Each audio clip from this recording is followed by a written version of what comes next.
बीमारी है ना इसके बाप पे नहीं पड़ेंगे, शायद उसकी वजह से, इसकी वजह से इसका बाप बीमार है। तो सारे ऐसे सोचते थे, लेकिन ऐसा परमात्मा ने मेरे को जब भाग्यशाली बेटी बोला ना, मेरे को पहली बार ऐसा लगा कि मैं भी भाग्यशाली हूँ। कहते बेटे तेरे को बचपन से भक्ति मिल गई, और क्या चाहिए, तेरे को परमात्मा मिल गया, तेरे को और क्या चाहिए। तो मैं परमात्मा को, मतलब आप विश्वास नहीं करोगे, गुरुजी कभी खड़े नहीं होते सिंहासन पे, खड़े होके बोले आजा मेरी भाग्यशाली बेटी। उन्होंने मेरे को जप्पी में ले लिया, मेरा बेटा आ गया।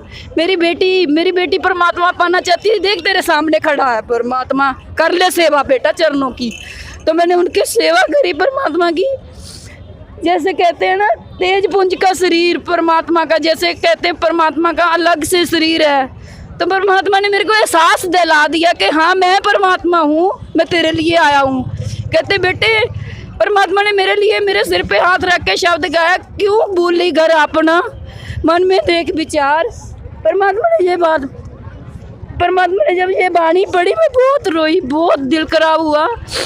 परमात्मा कहते बेटे कोटों में तू एक है मेरी बेटी, कहते तू नहीं जानती तू क्या है मेरे लिए। तू वहाँ पे मेरे को, मैं तुम्हें लाडों से रखता था सतलोक में। गुरुजी ने ऐसे नहीं कहा कि उन्होंने ऐसे नहीं कहा कि मैं एक परमात्मा का भेजा हुआ परदास हूँ। उन्होंने मेरे को सीधा ऐसे कहा कि मैं तेरे लिए यहाँ पे आया हूँ, तो मैं कैसे ना मानूँ कि वो परमात्मा है जी। हम उनके लिए इसीलिए आते हैं। मेरे तो हर सांस उनसे शुरू होकर उन्हीं पे ख़त्म होती है।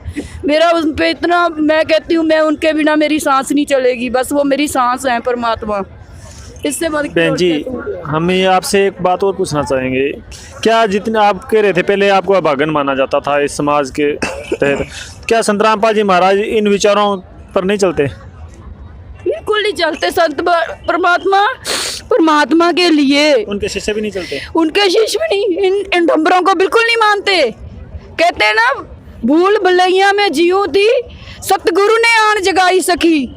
परमात्मा ने आके जगा दिया, परमात्मा ने हिला दिया, उस आत्मा को झिझोड़ दिया। हम तो भूल भुलैया में जी रहे थे। कोई कहता था ना चल बेटा, पीछे चल देते, चल वो मंदिर में भगवान है मंदिर में चल देते, गुरुद्वारे में भगवान है गुरुद्वारे में चल देते। लेकिन हमें तो कहीं नहीं मिला। अगर मिला तो यही मिला, संत Rampal ji is real God, बस वही है ग्रेट जॉन।